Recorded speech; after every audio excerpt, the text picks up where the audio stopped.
আজকের প্ল্যানটা ফেল করলো তো? পারলি না আটকাতে? আর ওই 7 লাখ টাকার জিনিসগুলো তোকে কিনতে হলো শেষ পর্যন্ত।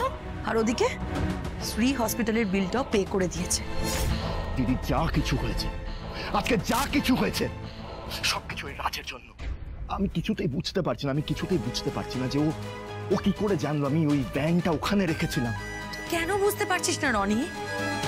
রাজ কিন্তু আমাদের থেকে এগিয়ে যাচ্ছে। আমরা চলছি ডালে ডালে আর রাজ চলছে পাতায় পাতায়। আর রাজ বড় লোক, অনেক বড় বিজনেসম্যান, অনেক টাকা ওর। আর এদিকে তো শ্রীয়ের প্রেমে রাজ হাবুডুবু খাচ্ছে।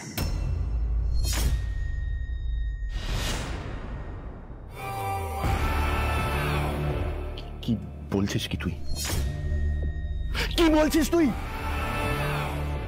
রাজার শ্রী প্রেম করছে? তা নয় তো কি, এমনি রাজ বারবার ছুটে আসছে শ্রীকে বাঁচাতে। এরপর দেখবি ওরা দুজনে মিলে বিয়ে করে সেটেল হয়ে যাচ্ছে, আর তুই আমি মাথা ঠুকে মরছি। না, কিছুতেই না। রাজ বারবার ওই একটা নাম শুনতে আমি বাধ্য হচ্ছি। তোর বিজনেসম্যান, কিন্তু ওর ব্যাপারে আমি কোনোদিন কিছু শুনিনি কেন? কোনোদিন কিছু। শোন দিদি, তুই আমার কথা ভালো করে শোন। প্রত্যেকটা বড় লোক ছেলের একটা ডার্ক সিক্রেট থাকে। রাজেরও কোনো না কোনো ডার্ক সিক্রেট নিশ্চয়ই থাকবে। আর ওই দুর্বলতাটাকেই আমাদের কাজে লাগাতে হবে, ওখানেই আঘাত করতে হবে আমাদের। তুই আমাকে ওর অফিসের ঠিকানাটা বল। রাজের অফিসের ঠিকানা বল আমাকে। আস্তে আস্তে রনি, ঠান্ডা হ। দেখ, আমি তো জানি না, আমি শ্রীয়ের থেকে জেনে তোকে বলতে পারবো। তাহলে জান, বল আমাকে এই রাজ কা রাজ क्या है, সেটা তো এবার আমাকে বার করতেই হবে। যে করে হোক বার করতে হবে। থ্যাংক ইউ ছোটদা, থ্যাংক ইউ সো মাচ। আপনি যেখানে বলেছেন, মানে যে লোকেশনটা বলেছেন, ভ্যানটা সেখানেই ছিল। আপনাকে যে কিভাবে থ্যাংক ইউ বলবো আমি বুঝতে পারছি না। আচ্ছা, বলছিলাম ছোটদা, আরেকটা হেল্প লাগতো। আমি তো তোমাকে হেল্প করার জন্যই এখানে বসে আছি। ইয়াং ছেলে, রক্ত গরম, তোমাদের কিন্তু আমার চাই। বলছিলাম আমার আরো 10 লাখ টাকা দরকার ছিল, মানে খুব দরকার, তাই আপনাকে আবার বলছি, যদি একটু হেল্প করতে।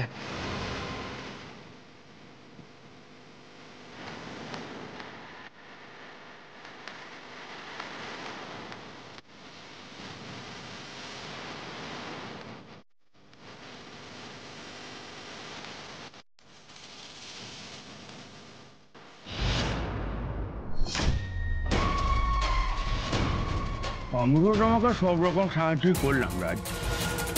এবার আমার ছোটখাটো কাজগুলো যে তোমায় করে দিতে হবে। না, আপনি আমাকে বলুন না, আমি আমি আপনার জন্য কি করতে পারি। কোনো তাড়া নেই। তুমি এখন টাকাগুলো নিয়ে যাও, তো তোমার কাছটা আগে ছাড়ো।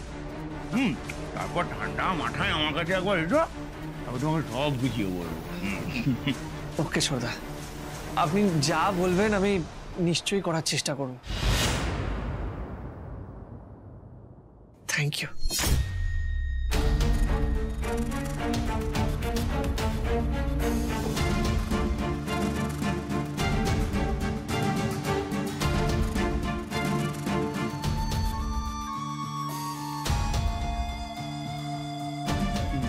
বলছি দাদা, আপনার কাজের লোক পেয়ে গেছি। দারুণ ছেলে, কেউ সন্দেহ করবে না। হ্যাঁ, আপনি টাকা পাঠিয়ে দিন, এবার আপনার কাজ হয়ে যাবে।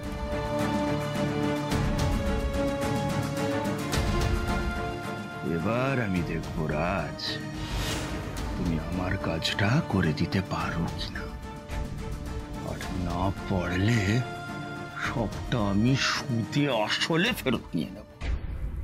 ওমা, আমি অফিসে যাচ্ছি। আমি তোমার প্রত্যেকটা ওষুধ দাগ দিয়ে রেখেছি ওই তোমার ঘরের টেবিলের ওপরে। তুমি সময় মতো খেয়ে নিও প্লিজ। সোমা, বলে দে আমি আমার নিজের খেয়াল নিজেই রাখতে পারি।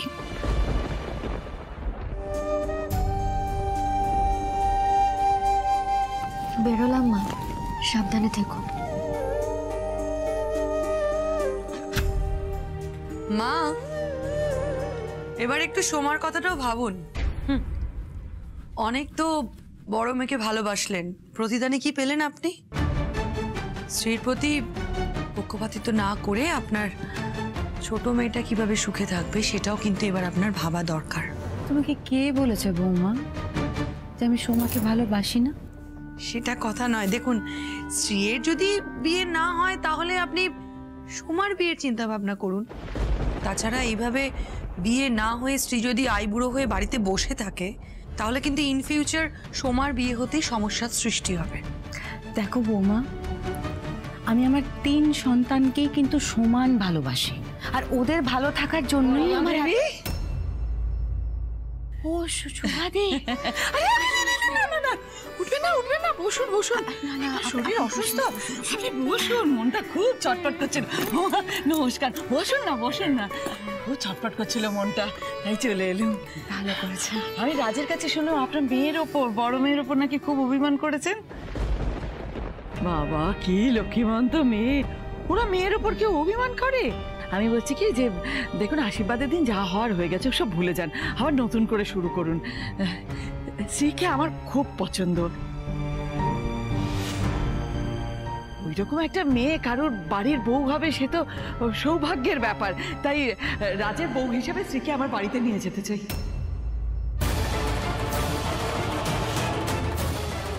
সুভাদি,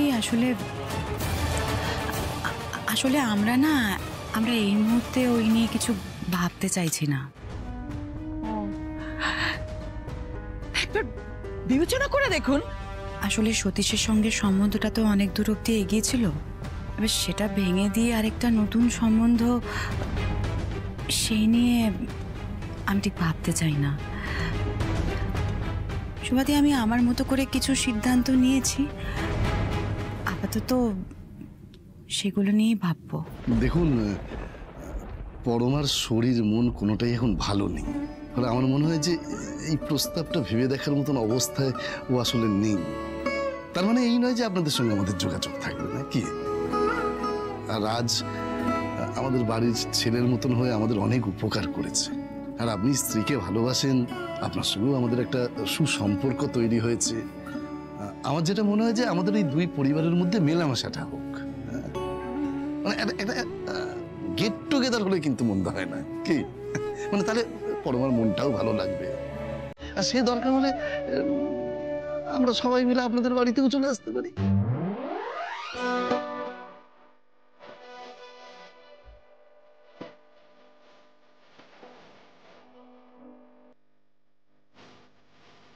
পাঙ্গা চলে তো?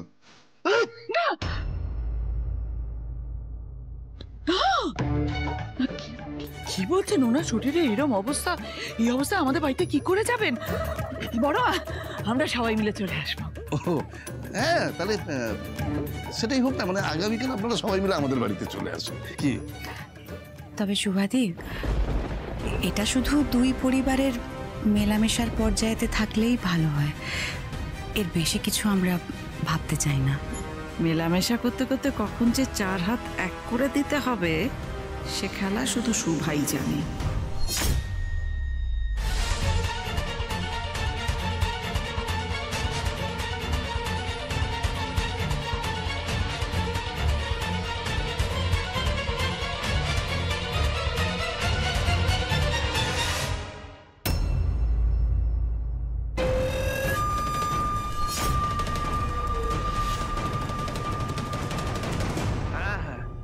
অর্ডারটা নেওয়ার চেষ্টা করছি।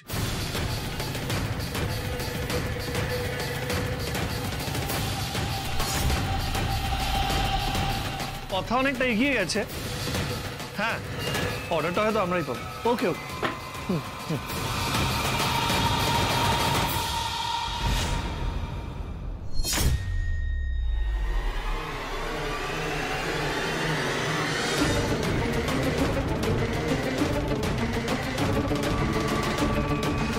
এবার এই ফ্যামিলি ফটোগ্রাফে শুধু আপনাকেই দেখতে চাই শ্রী। এই ফটোতে আপনি অ্যাড হয়ে গেলে আমাদের পরিবার সম্পূর্ণ হয়ে যাবে।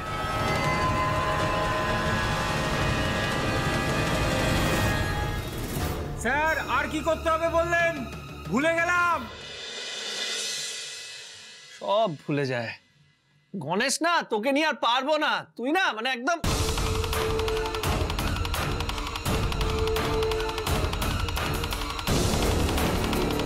হ্যালো, হ্যাঁ বলছিলাম যে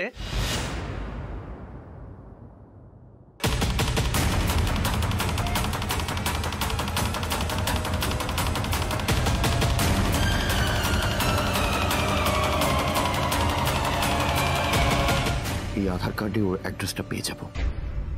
আমার এখন এটাই দরকার।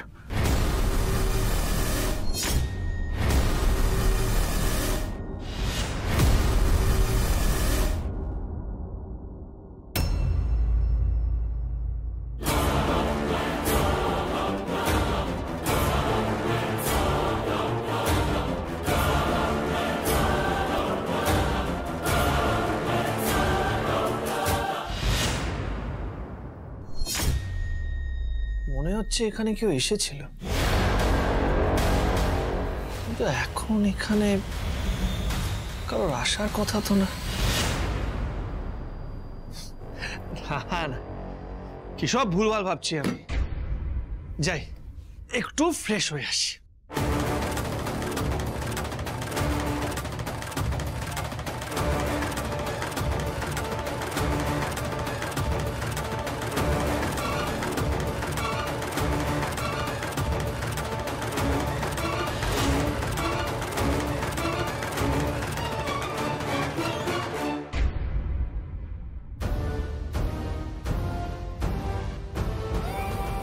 এখন তো ক্যাশে কেউ ভাবে ডিল করে না। এই রাজের মধ্যে নিশ্চয়ই একটা কোনো গন্ডগোল আছে, আমাকে সেটা খুঁজে বার করতে হবে। কিন্তু এখন এখান থেকে কেটে পড়াই ভালো।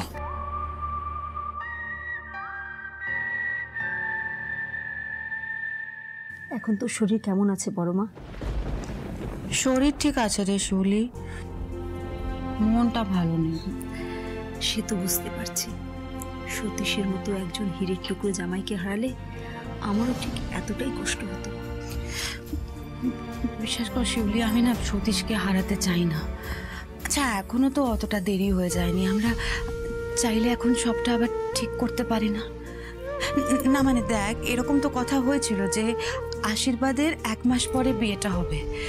আশীর্বাদটা ভেঙে গেছে। আমরা যদি এখন ওদেরকে এটা বোঝাতে পারি যে বিয়েতে আমরা রাজি, মানে কোনোভাবে মানানো যায় না।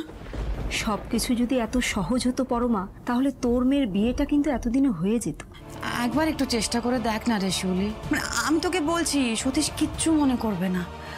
মানে ওর বাবা মাকে যদি কোনোভাবে বোঝানো যায় যে সতীশকে নিয়ে আমরা এখনো আশা ছাড়িনি, তাহলে আশা ধরে রাখলে কি হবে? শ্রী তো এই বিয়েটা করতে চায় না, আর এখানে শ্রীর মতামতটাই আসল। স্ত্রীকে বোঝানোর দায়িত্ব আমার। আর শোন, আমি না স্ত্রীকে বলেই দিয়েছি, যদি বিয়ে করতে হয় সতীশকেই বিয়ে করতে হবে। আচ্ছা বেশ, আমি না হয় একবার চেষ্টা করে দেখব। তবে তোকে না একটা অন্য কথা বলি। মানে দেখ, তোর ছোট মেয়ের পড়াশোনা তো এখন শেষ। তোর ছোট মেয়ের জন্য যদি একবার আমি ওদের সাথে কথা বলি, তাহলে কেমন হয়? না না শিউলি, না না, সেটা কি করে হয় বল? একবার ভেবে দেখ পরমা, সতীশকে এবারে জামাই হিসাবে হাতছাড়া করা কিন্তু ঠিক হবে না। ঠিক আছে, কিন্তু একবার শ্রীয়ের কথাটা বুঝিয়ে বল। মানে শ্রীয়ের একটা ব্যবস্থা হয়ে যাক, তারপর না হয়। আচ্ছা ঠিক আছে, সে না হয় আমি বলবো, কিন্তু তুই কিন্তু আমার কথাটা একবার ভেবে দেখিস। আচ্ছা আমি কিন্তু এখন তাহলে আসি। হ্যাঁ, তুই সাবধানে থাকিস, নিজের খেয়াল রাখিস। আর শোন, একদম বেশি হাঁটাচলা করবি না কিন্তু। ঠিক আছে, আসছি। হ্যাঁ, না না, এটা হতে পারে না। সতীশের সাথে শ্রীয়ের বিয়ে নিয়ে আমি এত স্বপ্ন দেখলাম, আর সব স্বপ্ন ভেঙে চুরে শেষ হয়ে যাবে। না না, এটা আমি হতে দেব না। রাজ, বলছিলাম যে এখানে তো অনেক টাকা রয়েছে, এতটা টাকা আমার লাগবে না। ওই সতীশকে আমি একদম বিশ্বাস করি না। হয়তো আপনাকে প্যাচে ফেলার জন্য বেশি টাকা ডিমান্ড করতে পারে। তাই বলছিলাম এই টাকাটা রাখুন, একটু বেশি টাকা থাকলে অসুবিধা হবে না। বলছি এই টাকাগুলো কিন্তু ধার হিসেবেই নিচ্ছি, শোধ দেওয়ার সময় কিন্তু একদম না বলবেন না। হ্যাঁ আপনিও না, দেখুন আপনার মর্জির আগে তো আমি আর কিছু করতে পারবো না, তাই বলছি আপাতত এটা রাখুন, এইসবের চিন্তা করার কোনো দরকার নেই। আচ্ছা বলছিলাম, পরে কাকিমা কিছু বলেছিলেন? মানে আমার যাওয়ার পর আর কোনো সমস্যা হয়নি তো? মা এখনো অবধি সতীশকে ঠিক করে বুঝে উঠতে পারেনি, অন্যরকম একটা ধারণা নিয়ে রয়েছে। আসলে বাইরে থেকে যেভাবে নিজেকে প্রেজেন্ট করে, ভেতরের মানুষটা না সম্পূর্ণ আলাদা, জানেন তো। আর ওই আশীর্বাদের দিনে আমি বুঝে গিয়েছিলাম ওই বিয়েটা যদি আমি করি তাহলে আমি সুখী হতে পারবো না। কিন্তু মাকে কি করে বোঝায়? আর রোজ রোজ এই বিয়ের নাটক, এই পুরো বিষয়টা নিয়ে আমি সত্যি ক্লান্ত, আর পেরে উঠছি না রাজ। মা চায় সতীশের মতো একটা বড়লোক পরিবার, একটা ভালো অবস্থাপন্ন পরিবারে আমার বিয়ে দিতে, কিন্তু সতীশ কি ধরনের মানুষ সেটা মা বুঝতে পারছে না। মাকে কিছুতে এটা বোঝাতে পারছে না এই সমস্ত বড়লোক মুখোশধারী ছেলেদের আমার একদম সহ্য হয় না। যেদিন এদের মুখোশটা খুলে যায় না, সেদিন আসল চেহারাটা বেরিয়ে আসে। তাই এবার এই আসল চেহারাটা না দেখা পর্যন্ত আমি বিয়ের সিদ্ধান্ত নেব না। আচ্ছা শ্রী, কাকিমা আপনার বিয়ে কোনো সাধারণ বাড়ির ভালো ছেলের সাথে দিতে পারেন না? মানে মানে উনি কি মানবেন না? এত বছর ধরে যখন সেটা হয়নি, এখন আর নতুন করে সেটা আশা না করাই ভালো। মা না বরাবরই চেয়েছে একটা বড় লোক পরিবার, মানে অবশ্যই পরিবারটাকে ভালো হতে হবে, এমন কোনো পরিবারের সঙ্গে আমার বিয়ে দিতে। মানে মায়ের দিক থেকে কিন্তু এই দাবিগুলো ভুল নয়। মা চেয়েছে দৈনন্দিন জীবনের ছোট ছোট স্ট্রাগলগুলো থেকে আমাকে মুক্তি দিতে, কিন্তু আমার কাছে মুক্তি মানে তো প্রাণ খুলে হাসার অধিকার। এটা কোনোদিনও মাকে বুঝিয়ে উঠতে পারিনি। আমি সত্যি জানি না আর কখনো মাকে বোঝাতে পারবো কিনা।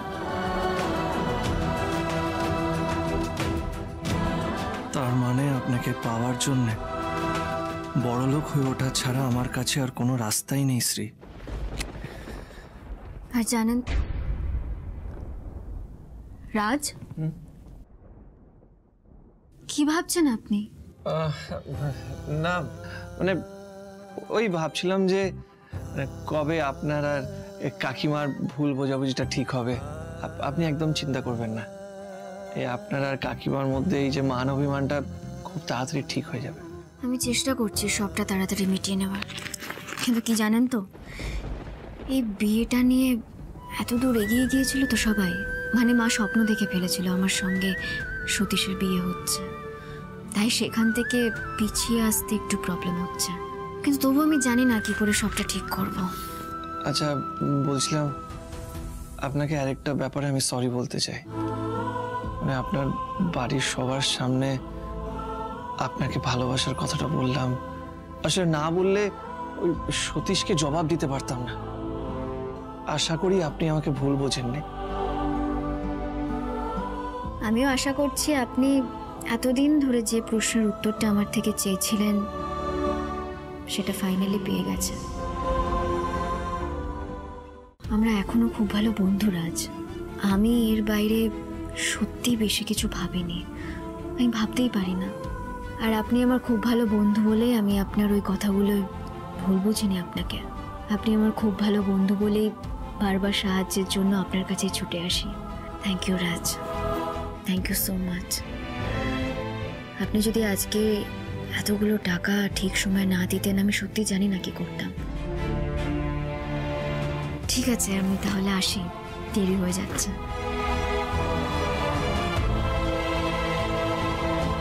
না না না না না না না না না না না, এরকম গোমড়া মুখ করে আমার অফিস থেকে বেরোনো যায় না, বুঝলেন? আপনার মুড ঠিক করার আমার কাছে একটা পারফেক্ট টোটকা আছে, দেখতে চান? তাকে ছাড়া দিশে হারা যে দু চোখের সেই তারা যে সে ভোরের আলো হিসেবের এই দুনিয়ায় বেহিসেবি গান শুনিয়ায় বেসেছি তাই যে ভালো। দুটো হাত মুঠোতে বেঁধে রাখা ভালোবাসা ঘিরে ভালো থাকা নিজের নামে তাকে ডাকা। এই হাসিটার জন্যই আমি ওয়েট করছিলাম। এবার তাহলে যাই। না, বলতে হবে আসি। আসি। ভালোবাসে অমর সঙ্গী।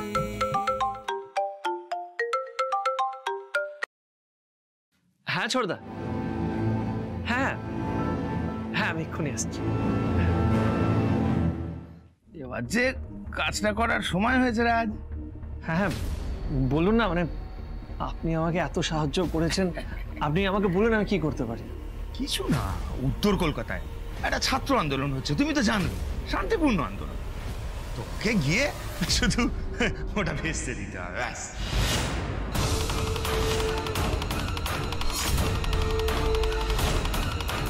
ভেস্তে দিতে হবে? ছোটদা আমি ঠিক বুঝলাম না। অত বোঝাবুঝির কিছু নেই, তুমি ছাত্র সেজে আমার ছেলেদের সাথে ওখানে যাবে, তারপর ওখানে গিয়ে একটুখানি ঝামেলা অশান্তি করবে, আর তাতে যদি কাজ না হয় ধরে একটু কেলিয়ে দেবে, দু চারটে পেটো মারবে। মোদ্দা কথা হচ্ছে এই মগটাকে ছত্রভঙ্গ করে দিতে হবে ব্যাস। ছোটদা আপনি কি বলছেন আমি কিছু বুঝতে পারছি না। আমি কেন এইসব কাজ করব? আর এই আন্দোলনের ব্যাপারে আমি জানি ওই ছাত্ররা তো কোনো অন্যায় করছে না। বলছিলাম ওদের ক্ষতি আমি করতে পারবো না ছোটদা, প্লিজ।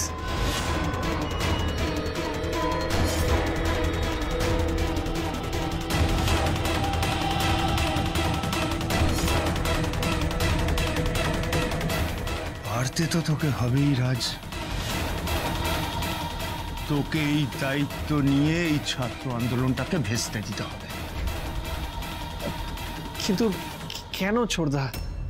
মানে আমি কেন এই কাজটা করব? মানে এটা তো একটা অসামাজিক কাজ, আমি কখনো করিনি।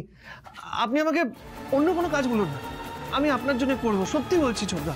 কিন্তু এই গুন্ডা দাঙ্গাবাজ এদের হাত আমি শক্ত করতে পারবো না ছোটদা। এরকম অনৈতিক কাজ আমি কখনো করিনি আর কখনো করবো না। টাকাটা নেওয়ার সময় এই কথাটা মনে ছিল না তোর? তখন কি ভেবেছিলি ছোটদা তোকে দিয়ে মন্দিরে পুজো করাবে? এতটাও গাধা নোস রাজ, যেখানে কি হয় না হয় তা তুই কিছুই জানতি না। এই কাজটা তোকে করতেই হবে। আমার থেকে অনেকগুলো টাকা নিয়েছিস, এখন এই কাজটা যদি তুই না করিস তোকে শুদ্ধ তোর বাড়ির লোকের গলায় চেন পরিয়ে না আমি কুকুরের মতো ঘোরাবো।